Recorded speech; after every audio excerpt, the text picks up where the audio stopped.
Hi, James. Welcome back. I welcome you all to your go-to space of learning chemistry. So, जैसे कि हम हमारा halogen derivatives topic already cover कर चुके हैं, उसके थ्योरी पार्ट जो है वो हमने कवर कर लिया। अब हमारा एमसीक्यूज जो है उसका प्रैक्टिस जो है वो बचा है। और जैसे कि decided 200 plus topic wise questions को हमें कवर करना है, सो उसी सीरीज में हम आगे बढ़ रहे हैं आज। ऑलरेडी 27 क्वेश्चन जो है वहां तक के वीडियोस अपलोड हो चुके हैं। अब ये जो होगा हमारा सीरियल वाइज अगर चलता है तो this will be question number 28 जिससे हम आज स्टार्ट कर रहे हैं इस वीडियो में। सो हम लोग इस वीडियो में या इस पर्टिकुलर लेक्चर में आप देखोगे कि आपको क्वेश्चन जो है वो एक तो मेथड्स ऑफ प्रेपरेशन के कुछ क्वेश्चंस देखने के लिए मिलेंगे रिलेटेड टू अरील हलाइड्स, क्योंकि अल्काइल हलाइड्स के methods of preparation related questions last videos में कवर हो चुके थे।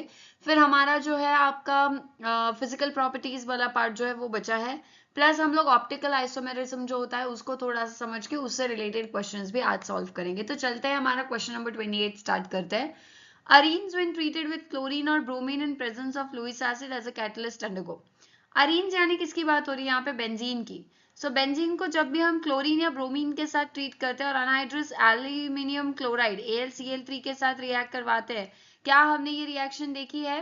क्या बेंजीन जब भी आपके हैलोजन X2 के साथ in presence of Lewis acid react करता है, क्या आपके बेंजीन का एक हाइड्रोजन जो है वो वहां पे सब्सटीट्यूट हो जाता है हैलोजन X से? ठीक है, अगर आप Cl2 यूज करोगे क्लोरीन तो Cl रिप्लेस हो जाएगा। Br2 यूज करोगे ब्रोमीन तो यहाँ पे आपका क्लोरीन या फिर ब्रोमीन जो भी हैलोजन है वो आके अटैच हो जाता है। अब ये जो रिएक्शन है कौन से टाइप की रिएक्शन है? क्या यहाँ पे जो भी हम हैलोजन X2 यूज करेंगे विद लुइस एसिड, क्या वो यहाँ से आपका इलेक्ट्रोफाइल जनरेट होगा? इलेक्ट्रोफाइल एज इन आपका X पॉजिटिव जनरेट होगा। अगर क्लोरीन होगा तो Cl प्लस, ब्रोमीन होगा तो Br प्लस। ठीक है, directly Cl plus Br plus generate नहीं होगा, बट एक एल्यूमिनियम AlCl3 जो आपका लुइस एसिड कैटलिस्ट है वो आपका हैलोजन X2 के साथ मिलके उसको सपोर्ट करता है इलेक्ट्रोफाइल जनरेशन के लिए। और ये जो आपका इलेक्ट्रोफाइल है X पॉजिटिव वो जाके आपके हैलोजन यहाँ पे सब्सटीट्यूट हो जाएंगे बेंजीन पे किसी भी एक पोजीशन पर। एक हाइड्रोजन जो होगा, मान लो यहाँ पे हाइड्रोजन है ना बेंजीन के ऊपर, ये हाइड्रोजन H प्लस की तरह बाहर निकलता है। अब आप X2 ऐड कर रहे हो, X2 में से एक हैलोजन X यहाँ पे H की जगह सब्सटीट्यूट होगा। क्या दूसरा हैलोजन जो है X के साथ में वो H पॉजिटिव यहाँ से निकलने के बाद HX बाहर निकल सकता है। सो जो बाय प्रोडक्ट बनता है वो HX है। बट मेन ये जो रिएक्शन का टाइप आपसे पूछा गया था वो कौन से टाइप का? इलेक्ट्रोफिलिक सब्सटीट्यूशन है। अब बेंजीन के केस में न्यूक्लियोफिलिक सब्सटीट्यूशन होना डिफिकल्ट क्यों होता है? क्योंकि बेंजीन कैसी है देखो, 3 पाई बॉन्ड्स की वजह से इलेक्ट्रॉन रिच है। और जब इलेक्ट्रॉन रिच होगा बेंजीन तो न्यूक्लियोफाइल खुद भी इलेक्ट्रॉन रिच इसके पास आ नहीं सकता बिकॉज रिपल्शन होगा। बट इलेक्ट्रोफाइल क्या होता है? इलेक्ट्रॉन डेफिशिएंट होता है। बेंजीन इलेक्ट्रॉन रिच होने की वजह से क्या आपका इलेक्ट्रोफाइल इजीली बेंजीन के आकर ऊपर आकर सब्सटीट्यूशन दे सकता है? यस, वही टाइप यहाँ पे भी हो रहा है। So benzene usually ESR electrophilic substitution reaction ही देता है और ये भी उसी का एक टाइप है। बट द नेक्स्ट क्वेश्चन, हमारा क्वेश्चन नंबर 29 जो है वो क्या है? Chlorobenzene can be prepared by treating aniline with. अच्छा, एनिलिन क्या है बेटा? क्या एनिलिन मतलब बेंजीन के ऊपर NH2 होता है? क्या हमने सैंडमियर्स रिएक्शन देखा था? क्या हम लोग हैलो अरीन्स जो होते हैं, हैलो अरीन्स यानी बेंजीन के ऊपर जब हैलोजन सब्सटीट्यूट करवाना होता है, क्या हम NH2 ग्रुप को पहले हम डायजोनियम ग्रुप में कन्वर्ट करवाते हैं और डायजोनियम के लिए हम क्या करते हैं? HNO2 के साथ रिएक्शन होती है। ये HNO2 इन C2 जनरेट करवाया जाता है NNO2 HCl के साथ। और फिर यहाँ पे क्या हो जाता है, मैं जो चेंजेस है ना वो मेंशन कर रही हूँ।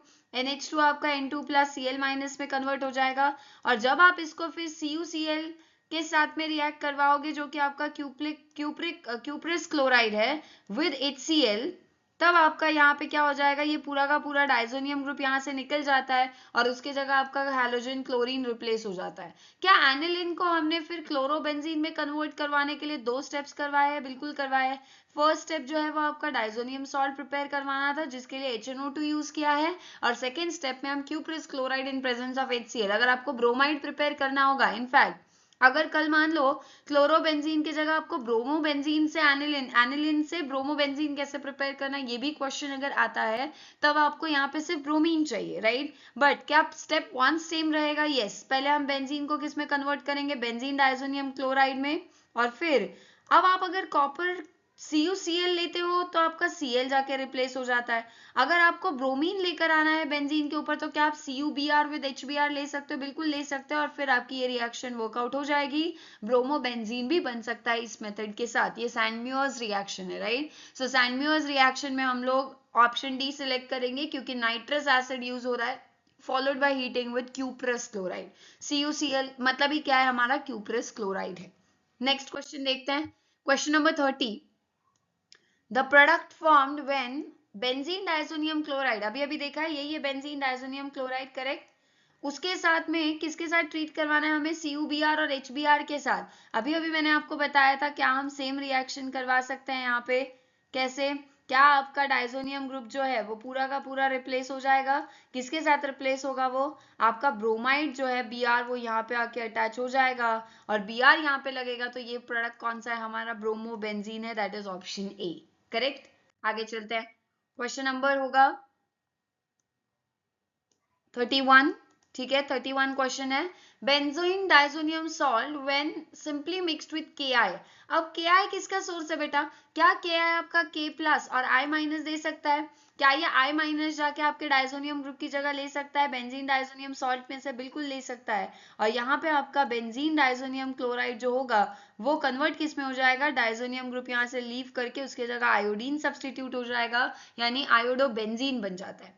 अब आपको मेन प्रोडक्ट नहीं पूछा है, आपको कौन सी गैस निकलती है वो पूछा है। सो वो जो डाइसोनियम ग्रुप होता है ना बेटा, वो कैसा है आपका? N2 प्लस और साथ में क्या है? Cl minus. इस पर्टिकुलर डाइसोनियम सॉल्ट की जब भी हम आगे कोई रिएक्शन करवाते हैं तो यहाँ से आपकी जो गैस निकलती है वो गैस हमेशा जो रिलीज होती है that is N2, nitrogen gas release होती है। ये N2 कहाँ से आ रहा है बेटा? ये जो N2 ग्रुप है यहाँ से निकलेगा ना, और N2 निकलेगा तो वो एज अ न्यूट्रल आपका नाइट्रोजन गैस के फॉर्म में इवॉल्व होगा। नाइट्रोजन गैस यहाँ पे आपको मिलने देखने के लिए मिलेगी और इसीलिए N2 will be the correct answer, option B. बढ़ते हैं आगे, क्वेश्चन नंबर 32। आओ देखते हैं क्वेश्चन 32 क्या है।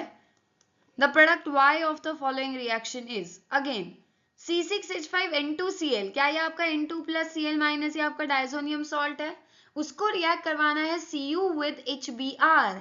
अब आपका कॉपर है, क्यूप्रस ब्रोमाइड होता विद HBr तब भी ब्रोमीन आता। क्यूप्रस ब्रोमाइड की जगह अगर आप सिर्फ कॉपर का पाउडर लेते हो HBr के साथ, तब भी आपका ये जो Br है ये जाके आपके डाइसोनियम ग्रुप को रिप्लेस कर देता है, और आपका जो बेंजीन रिंग है, क्या उस बेंजीन रिंग के ऊपर डाइसोनियम ग्रुप हट जाएगा, वहां से N2 गैस भी रिलीज होगी, और साथ में आपका जो डाइसोनियम ग्रुप था उसकी जगह पे आपका ब्रोमीन Br आके सब्सटीट्यूट हो जाएगा। और ये Br आ कहां से रहा है बेटा? HBr से, यानी C6H5Br। क्या फिनाइल ब्रोमाइड या फिर अरील ब्रोमाइड बन जाएगा यहाँ पे। तो कौन सा आंसर करेक्ट है हमारा? Option number D. Next question number 33 देखते हैं क्या है question 33। It is difficult to break CCl bond in CH2 double bond CHCl। अच्छा, पहली बात ये जो स्ट्रक्चर है इसका नाम बताओ। क्या आपका जो हैलोजन Cl है वो आपका विनाइलिक कार्बन पे अटैच्ड है? दोनों कार्बन डबल बॉन्ड जो बनाते हैं वो विनाइलिक कार्बन, उनके ऊपर Cl अटैच्ड है, दैट मींस ये विनाइल हलाइड है, विनाइल क्लोराइड है। विनाइल क्लोराइड में क्या आपका हैलोजन Cl जो होगा उसके एक बॉन्ड बना रहा है, मतलब 3 लोन पेयर्स होंगे। क्या ये क्लोरीन के लोन पेयर्स यहाँ पे रेजोनेंस में पार्टिसिपेट कर सकते हैं? क्योंकि एक डबल बॉन्ड एडजेसेंट में प्रेजेंट है। अगर ये बॉन्ड सिंगल होता, राइट, अगर हमारा यहाँ पे सिंगल बॉन्ड प्रेजेंट होता तो फिर ये रेजोनेंस पॉसिबल नहीं था। रेजोनेंस क्यों पॉसिबल हो पा रहा है? बिकॉज यहाँ पे डबल बॉन्ड अटैच्ड है एक क्लोरीन या फिर आपके हैलोजन के एडजेसेंट में। जब भी आपका हैलोजन विनाइलिक कार्बन पे अटैच्ड होगा, हैलोजन पे 3 लोन पेयर जो होंगे वो हमेशा रेजोनेंस में इस डबल बॉन्ड के साथ में पार्टिसिपेट करेंगे, कॉन्जुगेशन देखने मिलेगा। और इसीलिए अब क्या होगा बताओ? रेजोनेटिंग स्ट्रक्चर ड्रॉ कर लेते हैं, कैसा दिखेगा? ये जो डबल बॉन्ड है ये आपका CH2 पे ओपन हो जाएगा, क्या बन जाएगा यहाँ पे? CH2 माइनस, ठीक, सिंगल बॉन्ड आ जाएगा CH, और जो आपका क्लोरीन है क्या उसके यहाँ पे डबल बॉन्ड फॉर्म हो जाएगा कार्बन के साथ, और क्लोरीन ने अपने लोन पेयर्स दिए हैं तो क्या Cl के ऊपर पॉजिटिव चार्ज आ जाएगा। अब वो क्वेश्चन क्या पूछ रहे हैं कि जो ये कार्बन क्लोरीन का बॉन्ड था ये ब्रेक करना डिफिकल्ट क्यों था। सो कार्बन और क्लोरीन का बॉन्ड ब्रेक करना डिफिकल्ट क्या इसीलिए नहीं होगा क्योंकि क्लोरीन का जब रेजोनेंस होगा लोन पेयर का, रेजोनेंस होने से क्या आपका कार्बन और क्लोरीन के बॉन्ड में सिंगल बॉन्ड की जगह क्या वो आपको पार्शियल डबल बॉन्ड कैरेक्टर दिखाने लगेगा, और डबल बॉन्ड कैरेक्टर आने की वजह से क्या आप बॉन्ड जो है वो स्ट्रांग हो जाएगा और इसीलिए वो बॉन्ड ब्रेक करना डिफिकल्ट होगा। यानी कौन रिस्पॉन्सिबल है बेटा? रेजोनेंस रिस्पॉन्सिबल है। रेजोनेंस में क्लोरीन के लोन पेयर्स जो पार्ट ले रहे हैं वो रिस्पॉन्सिबल है। सो इसीलिए हमारा जो करेक्ट आंसर है वो होगा ऑप्शन बी। आपको विनाइल हैलाइड्स के केस में ये स्पेशल केस याद रखना है रेजोनेंस के थ्रू। बढ़ते हैं नेक्स्ट क्वेश्चन 34 की तरफ। ठीक है, क्वेश्चन नंबर 34 क्या है एक बार चेक कर लो। Chlorine is least reactive in, कौन सा ऑप्शन करेक्ट होगा? Chlorine is least reactive in methyl chloride, यानी आपका CH3Cl है। ठीक है, यहाँ पे स्ट्रक्चर बना भी लेते हैं। ऑप्शन ए में मिथाइल क्लोराइड है, मिथाइल क्लोराइड यानी सिंपल CH3Cl है, एक कार्बन कंटेनिंग हलाइड है। ऑप्शन बी क्या है आपका? Vinyl chloride. विनाइल क्लोराइड यानी अभी अभी हमने देखा भी है वैसे, विनाइल क्लोराइड यानी क्या होगा? डबल बॉन्ड होगा कार्बन के ऊपर, दो कार्बन डबल बॉन्ड बना रहे हैं और उन्हीं में से किसी एक कार्बन पे Cl अटैच्ड होगा, this is vinyl chloride. Option C क्या है? Allyl chloride. अलाइलिक कार्बन क्या होता है बेटा? मैंने आपको बहुत बार बताया था नॉमेनक्लेचर पढ़ते वक्त भी, डबल बॉन्ड जो कार्बन बना रहे होंगे उन कार्बन से एडजेसेंट जो कार्बन होता है, जैसे ये दोनों कार्बन आपस में डबली बॉन्डेड है, उनसे नेक्स्ट जो कार्बन होता है डायरेक्टली अटैच्ड, इसे हम अलाइलिक कार्बन बुलाते हैं, राइट। अब ये जो अलाइलिक कार्बन है इसके ऊपर अगर मैं अब Cl अटैच कर दूं तो ये अलाइल क्लोराइड है, राइट। अब ऑप्शन डी क्या है? Ethyl chloride. इथाइल क्लोराइड क्या आपका नॉर्मल हेलो एल्केन है, ये CH3 फिर CH2, ये हो गया आपका इथाइल ग्रुप और उसके ऊपर लग गया एक Cl। ठीक है, सबसे लीस्ट रिएक्टिव क्लोरीन कहाँ होगा वो पूछा है। अब क्या यहाँ पे आपको जो ऑप्शन बी है उस ऑप्शन बी में क्लोरीन के लोन पेयर्स यहाँ पे पार्ट लेते हुए दिखेंगे रेजोनेंस के अंदर, जैसे हमने अभी अभी देखा भी था। और रेजोनेंस होने की वजह से क्या आपका ये जो कार्बन और Cl का बॉन्ड है क्या उसमें पार्शियल डबल बॉन्ड कैरेक्टर आ जाता है, Cl के ऊपर पॉजिटिव चार्ज आ जाता है। अब ये जो कार्बन और क्लोरीन का बॉन्ड है जिसमें डबल बॉन्ड कैरेक्टर डेवलप होता हुआ आपको दिखाई दे रहा है, क्या वो स्ट्रॉन्ग बॉन्ड बन चुका होगा? और बॉन्ड जब स्ट्रॉन्ग बन जाता है क्या वो टूटना उतना ही डिफिकल्ट होगा और इसीलिए क्लोरीन जो है वो इजीली निकलेगा नहीं वहां से, लीस्ट रिएक्टिव हो जाएगा। यानी कौन सा ऑप्शन करेक्ट होना चाहिए हमारा? Option B, vinyl chloride. क्या ऐसा रेजोनेंस और कहीं पे आपको दिखाई दे रहा है? नहीं, यहाँ पे डबल बॉन्ड है but double bond directly Cl से अटैच नहीं है ना। ये अगर यहाँ पे रेजोनेंस में पार्ट लेता है, यहाँ पे डबल बॉन्ड है क्या ब्रेक होने के लिए? नहीं है। सो इसीलिए यहाँ पे आपका रेजोनेंस जो है वो नहीं होगा अलाइल हलाइड्स में, बट विनाइलिक में बिल्कुल होगा। विनाइल हलाइड्स में इसीलिए जो हैलोजन होगा वो लीस्ट रिएक्टिव भी माना जाता है। सो इसीलिए हमारा ऑप्शन बी जो है वो करेक्ट होगा। आगे चलते हैं, क्वेश्चन नंबर 35 देखते हैं। Which of the following statements is true in case of alkyl halides? Alkyl halides के लिए कौन सा statement correct है? They are polar in nature. क्या हमने CX बॉन्ड का नेचर पढ़ा है? मैंने आपको बताया था हैलोजेंस कैसे होते हैं, इलेक्ट्रोनेगेटिव। इलेक्ट्रोनेगेटिव होने की वजह से X डेल्टा माइनस होगा, कार्बन इलेक्ट्रोपॉजिटिव होने से डेल्टा प्लस दिखाएगा। ये आपको चार्ज सेपरेशन जो दिखाई दे रहा है क्या ये आपको डाइपोल बनता हुआ दिखाई दे रहा है, यानी दो पोल्स क्रिएट होते हुए दिखाई दे रहे हैं, एक पॉजिटिव पोल एक नेगेटिव पोल। और ये क्यों बन रहे हैं पोल्स? क्या इलेक्ट्रोनेगेटिविटीज अलग होने की वजह से बन रहे हैं? हैलोजन बहुत इलेक्ट्रोनेगेटिव है इसलिए माइनस, कार्बन इलेक्ट्रोनेगेटिव कम होता है इसलिए डेल्टा प्लस, और इसीलिए हमारे अल्काइल हैलाइड्स क्या होते हैं बेटा? क्या वो पोलर होते हैं? बिल्कुल होते हैं। They can form hydrogen bonds. नहीं, अल्काइल हैलाइड्स हाइड्रोजन बॉन्ड नहीं दिखा सकते, करेक्ट। हाइड्रोजन बॉन्ड दिखाने के लिए क्या होना चाहिए? हाइड्रोजन या तो फ्लोरीन से अटैच्ड होना चाहिए, हाइड्रोजन या तो आपका ऑक्सीजन से बॉन्डेड होना चाहिए, या तो हाइड्रोजन आपका जो है वो नाइट्रोजन पे अटैच्ड होना चाहिए। क्या अल्काइल हैलाइड्स में हैलोजन है? हैलोजन है और फ्लोरीन मान लो होता भी है पर उसके ऊपर हैलोजन कार्बन अटैच्ड है ना कि हाइड्रोजन, सो यहाँ हाइड्रोजन बॉन्डिंग नहीं दिखाते हैं। अल्काइल हैलाइड्स कभी भी हाइड्रोजन बॉन्डिंग दिखा नहीं सकते, ना आपस में ना वाटर के साथ। और इसी वजह से क्या अल्काइल हैलाइड्स वाटर इनसॉल्युबल भी होते हैं क्योंकि हाइड्रोजन बॉन्डिंग का चांस नहीं होता है। They are highly soluble in water, अभी अभी मैंने बताया ऑर्गेनिक कंपाउंड्स में वाटर की सॉल्युबिलिटी जो है, वाटर में सॉल्युबिलिटी वो बहुत कम होती है। कुछ ही कंपाउंड्स है, कुछ ही फंक्शनल ग्रुप्स है जो वाटर में सॉल्युबिलिटी दिखाते हैं, बट उसके पीछे कौन रिस्पॉन्सिबल होता है? Hydrogen bonding with water responsible होता है। अगर आपके ऑर्गेनिक कंपाउंड के स्ट्रक्चर में कोई भी ऐसा ग्रुप अगर होगा जिस ग्रुप को वाटर के साथ हाइड्रोजन बॉन्डिंग बनाने में इंटरेस्ट अगर होगा, तभी वो वाटर के साथ हाइड्रोजन बॉन्ड बना के वाटर में डिसॉल्व होने का टेंडेंसी रखेगा। हाइड्रोजन बॉन्डिंग जो नहीं दिखा सकता वाटर के साथ, वो कभी भी वाटर सॉल्युबल हो ही नहीं सकता, बिकॉज ऑर्गेनिक कंपाउंड्स में कार्बन है। कार्बन ये आपका जो है कोवेलेंट बॉन्डिंग में पार्ट लेता है। आयनिक कंपाउंड्स वाटर सॉल्युबल होते हैं बट कोवेलेंट नहीं। लाइक डिसॉल्व्स लाइक के अकॉर्डिंग ये हाईली सॉल्युबल बिल्कुल नहीं है। They undergo addition reaction. क्या आपके कार्बन अल्काइल हैलाइड्स जो हैं, अल्काइल हैलाइड्स में कहीं पे भी अनसैचुरेशन है क्या? Unsaturation means double bond triple bond नहीं है। डबल बॉन्ड ट्रिपल बॉन्ड नहीं है, मल्टीपल बॉन्ड जब तक नहीं है तब तक एडिशन कहाँ करवाओगे? नहीं करवा सकते। इसीलिए जब हमने आपके अल्काइल हैलाइड्स के रिएक्शंस देखे तो हमने 3 तरह के रिएक्शन देखे थे। न्यूक्लियोफिलिक सब्स्टिट्यूशन, फिर आपका आता है एलिमिनेशन होता है, एडिशन नहीं होता है, एलिमिनेशन होता है, हैलोजन और बीटा वाला हाइड्रोजन निकलता है, करेक्ट। और थर्ड आपका है मेटल्स के साथ में भी अल्काइल हैलाइड्स रिएक्ट करते हैं बट एडिशन कभी नहीं दिखाते हैं। एडिशन कौन दिखाता है यूजुअली? जब भी डबल या ट्रिपल बॉन्ड होगा, यानी एल्कीन्स एल्काइंस, वो दिखा सकते हैं एडिशन, बट नॉट आपके अल्काइल हैलाइड्स। सो इसीलिए जो हमारा स्टेटमेंट ट्रू है यहाँ पे वो है ऑप्शन ए, वही हमारा करेक्ट आंसर भी होगा। ठीक, आगे बढ़ते हैं। क्वेश्चन नंबर 36 देख लो।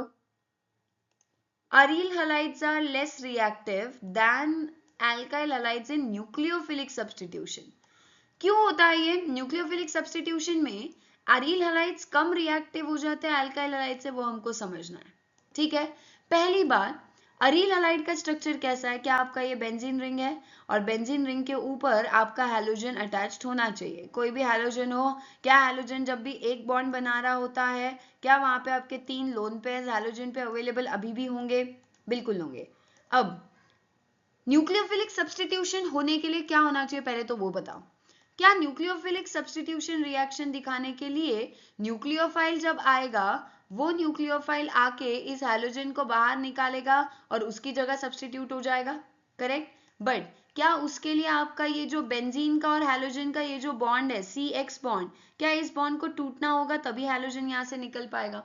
अब अगर आपका CX बॉन्ड ही टूटना मुश्किल होगा, क्या हैलोजन निकलेगा आसानी से? नहीं। न्यूक्लियोफाइल आके कोशिश करेगा भी तो कार्बन और हैलोजन का बॉन्ड टूटना मुश्किल है, इसीलिए वो वहां से निकलना डिफिकल्ट है। और अगर जब तक हैलोजन नहीं निकलेगा तो न्यूक्लियोफिलिक सब्स्टिट्यूशन कैसे हो पाएगा, राइट। अब क्या आपको हैलोजन के लोन पेयर्स यहाँ पे बेंजीन के साथ रेजोनेंस में इन्वॉल्व होते हैं क्या? बिल्कुल होते हैं।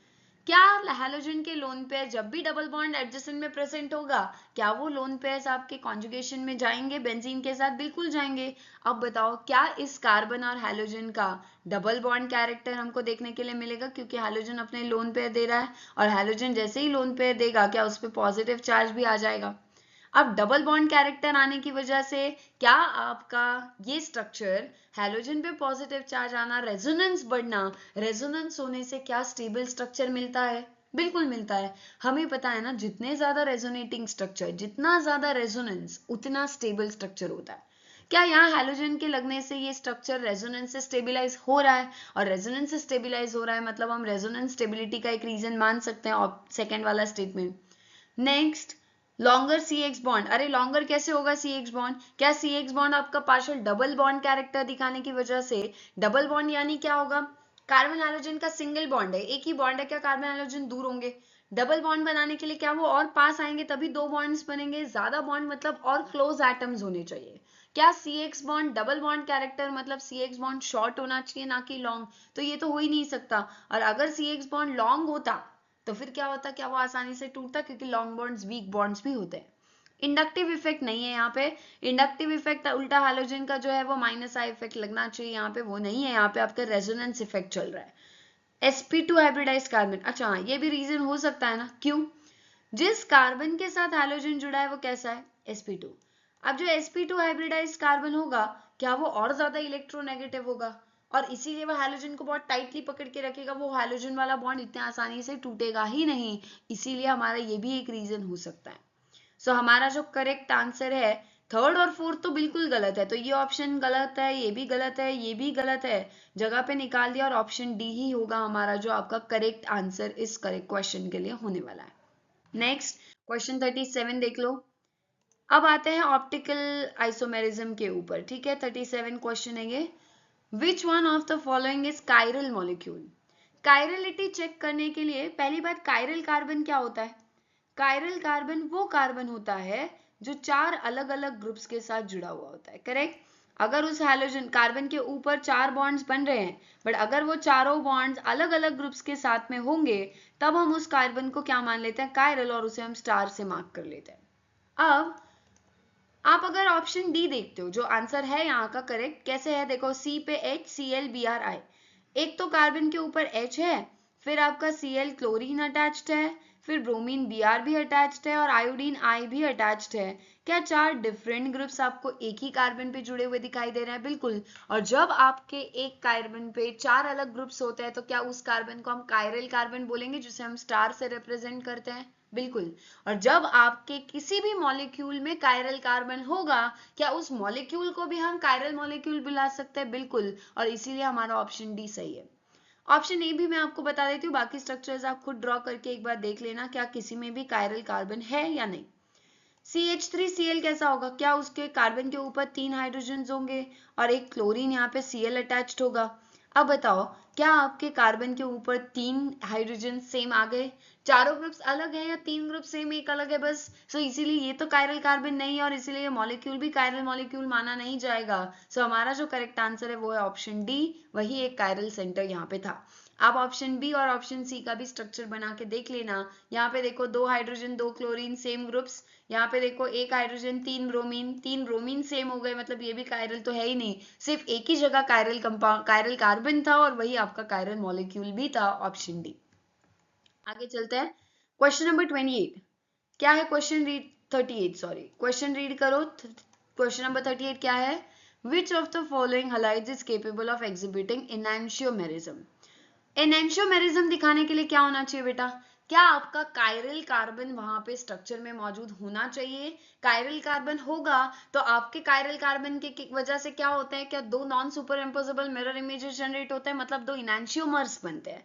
और इनैंशियोमेरिज्म दिखाने के लिए मॉलिक्यूल में कायरल कार्बन एटलीस्ट एक आपका कायरल कार्बन होना चाहिए। स्ट्रक्चर ड्रॉ करके देखते हैं, आंसर ऑप्शन सी है। पहले उसका स्ट्रक्चर देख के मैं आपको प्रूव कर देती हूँ कैसे, और एक जो है ए बी और डी में से वो भी ड्रॉ करके मैं बता दूंगी, बाकी आप खुद ड्रॉ करके कंपेयर कर लेना। ऑप्शन सी देखो, सेकेंडरी ब्यूटाइल आयोडाइड का स्ट्रक्चर कैसा होगा? ये आपका CH3, फिर ये आपका सेकेंडरी ब्यूटाइल, यानी क्या कार्बन जो होता है सेकेंडरी वाला, इसके ऊपर आपका आयोडाइड जुड़ा हुआ होगा, राइट। और ब्यूटाइल है यानी 4 कार्बन होने चाहिए, क्या इस तरफ आपका CH2 CH3 होगा, और CH2 CH3 यहाँ पे यानी आपका इथाइल ग्रुप है। अब ध्यान से उस कार्बन पे ध्यान देना है जिस पे आयोडीन अटैच्ड है। क्या आपको कार्बन के ऊपर हाइड्रोजन पहला ग्रुप, आयोडीन दूसरा ग्रुप, एक तरफ CH3 थर्ड ग्रुप, और दूसरी तरफ ये पूरा इथाइल एक फोर्थ ग्रुप अटैच दिखाई दे रहा है? यानी क्या मैं इस कार्बन को कायरल कार्बन बुला सकती हूँ? बिकॉज उसके ऊपर 4 डिफरेंट ग्रुप्स कनेक्टेड थे, हाइड्रोजन, आयोडीन, मिथाइल CH3 और इथाइल CH2 CH3।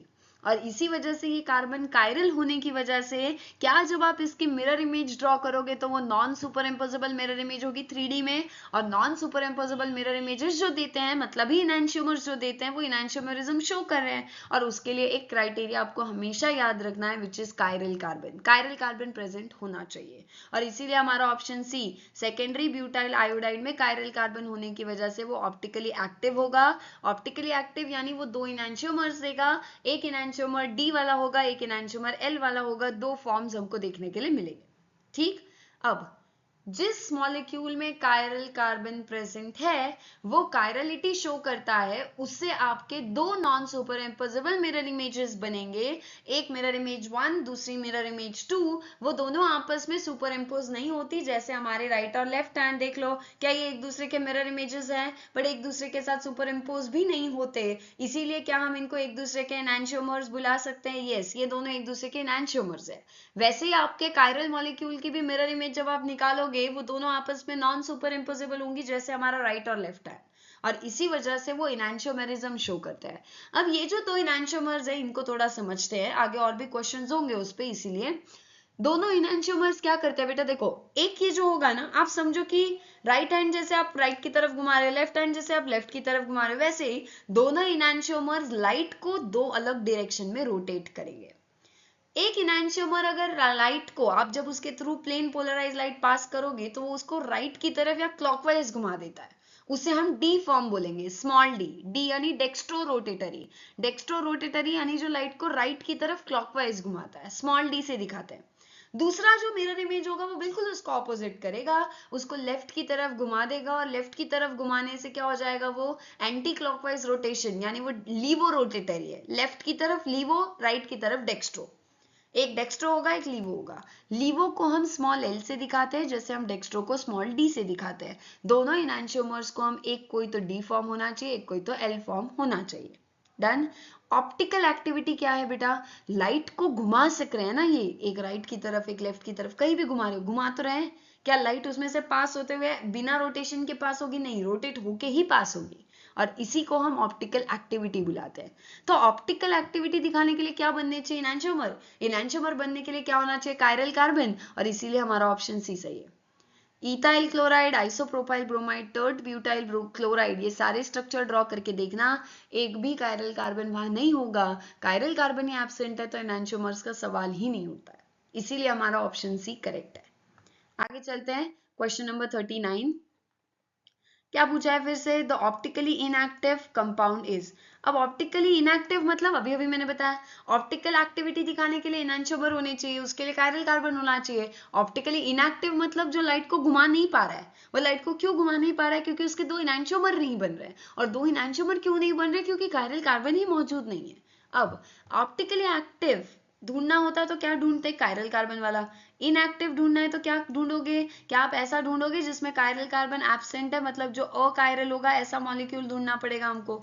सही है, तो देखते हैं कौन कौन से ऑप्शन है। देखो पहला ग्लूकोज, मैंने यहाँ पे स्ट्रक्चर्स ऑलरेडी ड्रॉ किए, ये ग्लूकोज का स्ट्रक्चर है। ग्लूकोज में एक्चुअली आप देखोगे ना तो ये चारों कार्बन कायरल कार्बन होते हैं, C2 C3 C4 और C5। ये स्ट्रक्चर आपको पता चलना चाहिए, बायोमोलिक्यूल्स पढ़ा होगा तो शायद पता भी होगा, नहीं पढ़ा है तो जो बायोमोलिक्यूल्स पढ़ लोगे आपको ये स्ट्रक्चर आ जाएगा, तब आपको पता चल जाएगा ग्लूकोज भी ऑप्टिकली एक्टिव होता है। और जो हम ग्लूकोज देखते हैं नेचर में, वो लाइट को राइट की तरफ घुमाता है, डेक्स्ट्रो रोटेटरी होता है। ठीक है, अब ये आपका जो है कायरल कार्बन कितने हैं बेटा, 4 कायरल कार्बन है। क्या ग्लूकोज ऑप्टिकली एक्टिव है, फिर बिल्कुल है, हमें इनएक्टिव चाहिए तो ये तो नहीं है आंसर। लैक्टिक एसिड बी, ये देखो ये रहा स्ट्रक्चर लैक्टिक एसिड का। क्या आपको लैक्टिक एसिड में ये जो कार्बन है ना, इस पे ध्यान दो, क्या एक तरफ CH3, एक तरफ OH, एक तरफ COH और एक हाइड्रोजन भी यहाँ पे होगा, क्या 4 अलग अलग ग्रुप्स दिखाई दे रहे हैं, बिल्कुल। क्या लैक्टिक एसिड के स्ट्रक्चर में भी एक कायरल कार्बन है, बिल्कुल है, तो ये भी ऑप्टिकली एक्टिव ही होगा, इनएक्टिव नहीं होगा। ठीक, हमें ऑप्टिकली इनएक्टिव पहचानना, ये भी गया। 2-क्लोरोब्यूटेन, ऑप्शन सी का स्ट्रक्चर मैंने यहाँ ड्रॉ किया है, देखो 2-क्लोरोब्यूटेन, क्या यही अभी हमारा सेकेंडरी ब्यूटाइल क्लोराइड है, कॉमन नेम। ठीक, देखो क्या आपको ये जो कार्बन है कायरल दिखाई दे रहा है, एक तरफ मिथाइल है, एक तरफ इथाइल है, एक तरफ क्लोरो है, एक तरफ हाइड्रोजन है, 4 अलग अलग ग्रुप्स अटैच्ड है, और इसीलिए ये आपका कायरल भी है और ऑप्टिकली एक्टिव भी है। आपको ऑप्टिकली इनएक्टिव पूछा है, सच सॉरी, तो हमारा ये वाला ऑप्शन भी चला गया। लास्ट ऑप्शन डी, 2-क्लोरोप्रोपेन, ये रहा 2-क्लोरोप्रोपेन बेटा। 2-क्लोरोप्रोपेन में कार्बन को देखो, एक Cl है, एक H है, दो ग्रुप तो अलग हो गए, बट क्या इधर भी मिथाइल इधर भी मिथाइल, दो सेम ग्रुप्स अटैच्ड है, मतलब इसमें कोई भी कायरल कार्बन नहीं है। कायरल कार्बन ही नहीं है तो ऑप्टिकली एक्टिव वो हो ही नहीं सकता, और जो ऑप्टिकली एक्टिव नहीं है मतलब ऑप्टिकली इनएक्टिव है, वो हमारा ऑप्शन डी ही होगा फिर। क्लियर है, सो 39 का हमारा आंसर क्या है, ऑप्शन डी। आगे चलते हैं, क्वेश्चन नंबर 40। RS कॉन्फ़िगरेशन जब हम कायरल कार्बन के आसपास डिसाइड करते हैं तो आपको रूल्स पता होने चाहिए। RS कन्वेंशन के अकॉर्डिंग रूल क्या कहता है, मान लो अगर आपके कार्बन के ऊपर 4 अलग ग्रुप्स अटैच्ड होंगे A, B, C और D, जब भी आप R और S कॉन्फ़िगरेशन ढूंढोगे, RS कॉन्फ़िगरेशन ढूंढने के लिए उन ग्रुप्स को A, B, C और D को आपको क्या देना पड़ता है, कि आपको उनको प्रायोरिटी डिसाइड करके देनी पड़ती है। और वो प्रायोरिटी कैसे डिसाइड होती है, क्या आपके A, B, C और D के एटॉमिक नंबर से हम ढूंढते हैं। अगर A का एटॉमिक नंबर सबसे ज्यादा है, मान लेते हैं A का सबसे ज्यादा है, फिर C का आता है, फिर B का आता है और फिर D का आता है, क्या एटॉमिक नंबर। और किसकी बात कर रहे हैं हम, जब आपका कायरल कार्बन होगा, ये कार्बन कैसा है, कायरल। कायरल कार्बन का ही हम RS कॉन्फ़िगरेशन निकालेंगे, राइट। अब अगर इस कार्बन के ऊपर 4 अलग ग्रुप्स होंगे तो क्या एटॉमिक नंबर्स अलग होंगे? एटॉमिक नंबर अलग होंगे तो जिसका एटॉमिक नंबर सबसे ज्यादा उसको प्रायोरिटी भी सबसे ज्यादा होनी चाहिए। तो यहाँ प्रायोरिटी 1 किसको मिलेगी? ए। फिर किसका है? सी को मिल जाएगी प्रायोरिटी नंबर 2। फिर आपको बी है, बी को मिल जाएगी थर्ड प्रायोरिटी, और सबसे कम एटॉमिक नंबर डी का है तो इसको मिलेगी फोर्थ और लास्ट प्रायोरिटी। करेक्ट। अब हमें प्रायोरिटी कैसे देनी है, क्या करना है वो नहीं समझना है आपको। ये जो 4 ग्रुप्स है, मान लो एक कार्बन है और इस कार्बन पे एक आपका ऑप्शन ए में कौन सा है? CH2OH, ये लगा है। फिर आपका ऑप्शन बी में क्या है? COOH, ये लगा हुआ है, ठीक है। फिर ऑप्शन सी में क्या है? COCH3। फिर आपका ऑप्शन डी जो है उसमें क्या लगा है? COOCH3। ऐसे 4 अलग अलग ग्रुप्स लगे हुए दिखाई दे रहे हैं ना आपको। अब बताओ आपको इन चारों ग्रुप को प्रायोरिटी किसको मिलेगी वो पूछा है, करेक्ट। हाईएस्ट प्रायोरिटी किसको मिलेगी? क्या आपको ये कायरल कार्बन पे ध्यान दो, चारों कायरल कार्बन के ऊपर, सॉरी कायरल कार्बन के ऊपर जो 4 ग्रुप्स जुड़े हैं, क्या उनके सब में कार्बन कार्बन कार्बन और कार्बन ही जुड़ा है? अब सब जगह कार्बन है तो सबका एटॉमिक नंबर तो कार्बन की वजह से सेम हो जाएगा। अब आप प्रायोरिटी पहले एटम से बता सकते हो क्या? नहीं। जब हम पहले एटम से नहीं बता सकते तब हम अगले एटम पे जाते हैं, राइट। अब देखो अगला एटम यहाँ पे क्या है? कार्बन पे हाइड्रोजन है, O है यहाँ पे, ठीक। O के ऊपर आपका H भी है, ऑक्सीजन है एक, यहाँ पे एक ऑक्सीजन है, यहाँ पे एक ऑक्सीजन है, यहाँ पे 2 ऑक्सीजन है। अब बताओ क्या यहाँ पे एक ऑक्सीजन होने की वजह से और यहाँ पे भी एक ऑक्सीजन होने की वजह से इनकी प्रायोरिटी ऑटोमेटिकली कम ही होगी? हमें सिर्फ हाईएस्ट ढूंढना है, ठीक। तो हम किस पे ध्यान देंगे? COOH में, जो आपका ऑप्शन बी है COOH, उसमें भी 2 ऑक्सीजन है। जो ऑप्शन डी है उसमें भी COOCH3 2 ऑक्सीजन है। अब दोनों में ऑक्सीजन की तो बराबरी है, देखो ये वाला पार्ट तो सेम है, CO सेम है। बट अब क्या हमको उससे अगले एटम पे जाना पड़ेगा। अब उससे अगला एटम जो है वो क्या है? यहाँ पे हाइड्रोजन, यहाँ पे क्या है? वो कार्बन। क्या हाइड्रोजन को ज्यादा प्रायोरिटी मिलेगी या कार्बन को? कार्बन को ही ज्यादा प्रायोरिटी मिलनी चाहिए, और इसीलिए COH और COCH3 में से ज्यादा प्रायोरिटी वाला ग्रुप ऑब्वियस सी बात है ऑप्शन डी हो। तो पहले हमने ए और सी को एलिमिनेट किया, क्यों? देखो यहाँ कार्बन कार्बन, सब में पहला एटम कार्बन कार्बन था, बट यहाँ पे जो दूसरा था आपका वो था ऑक्सीजन, मान लो यहाँ पे, बट एक था, यहाँ पे भी ऑक्सीजन था बट एक ही था। यहाँ 2 ऑक्सीजन थे और ऑक्सीजन का atomic number any time carbon से ज्यादा ही है, सो इसीलिए प्रायोरिटी इसको ही मिलेगी जिनमें 2 ऑक्सीजन है। अब इन दोनों में से कौन था वो डिसाइड करने के लिए हमने CO, ये भी CO और ये भी CO, इनको मार्क कर लिया। इससे अगला CH3, इससे अगला H, क्या कार्बन वाला जो है कार्बन का एटॉमिक नंबर हाइड्रोजन से ज्यादा होगा एनी टाइम, इसीलिए प्रायोरिटी भी COCH3 को ज्यादा मिलेगी COH से। और इस तरीके से हमारा 40 क्वेश्चन का आंसर है ऑप्शन डी। लाइट को रोटेट करने की डायरेक्शन अलग होगी तो क्या होगा बेटा? क्या उनके स्पेसिफिक रोटेशंस अलग है, हम ऐसा बोल सकते हैं। सो ये हमारा क्वेश्चन का आंसर कौन सा होगा? सही, ऑप्शन सी। बाकी सभी प्रॉपर्टीज A B D, इनका boiling point, melting point, specific gravity मतलब डेंसिटी, ये सब कुछ सेम रहेगा। सारे फिजिकल प्रॉपर्टीज सेम, सिर्फ लाइट के रोटेशन का जो डायरेक्शन है वो अलग होगा। इनफैक्ट अगर आप इनके एंगल ऑफ रोटेशन देखोगे ना वो भी सेम आता है। अगर ये राइट की तरफ 30 डिग्री से घुमाएगा, ये भी 30 डिग्री से ही घुमाएगा, बस लेफ्ट की तरफ घुमाएगा, बस डायरेक्शन अलग है, स्पेसिफिक रोटेशन अलग है, but angle of rotation same होगा। इधर भी 30, इधर भी 30, ये 40 तो ये भी 40, एंगल नहीं बदलता है, बस डायरेक्शन बदलता है, ठीक। आगे चलते हैं।